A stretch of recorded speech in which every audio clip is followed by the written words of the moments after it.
right of way. When it comes to collision courses with two boats, there's certain boats that have right of way over others. 3 things to remember: avoid the collision at all costs. That's a great idea.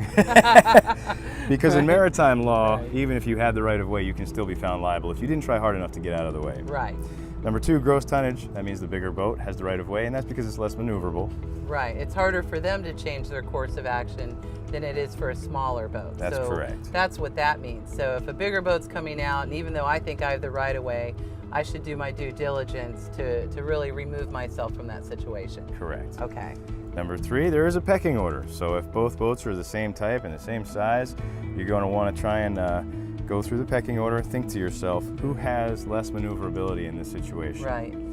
Right? For example, a fishing boat. If someone is out there in a small boat and they are pulling up crab traps, that's going to make them a lot less maneuverable than you just cruising around in your boat, not fishing or anything like actively fishing. All right. Great. That makes it really simple. And avoid collision.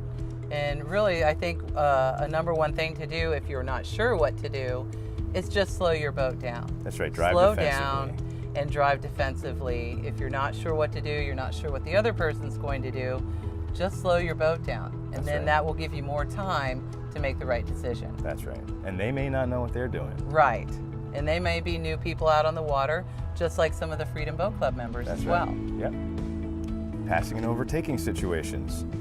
So let's say we're cruising up the Intracoastal Waterway. We're going to go to lunch somewhere and we've got to get by for a certain time. If we're coming from behind somebody, they have the right of way.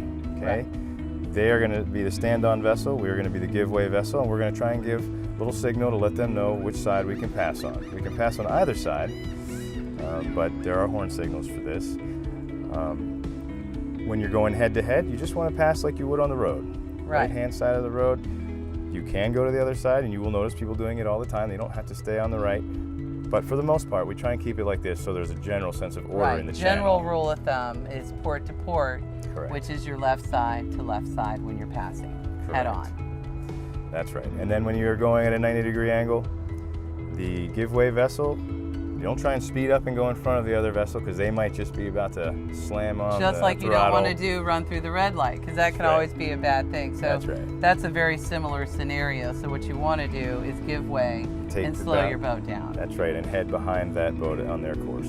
Okay, not beat them to the punch. That's right. Sometimes you don't win. Right, exactly.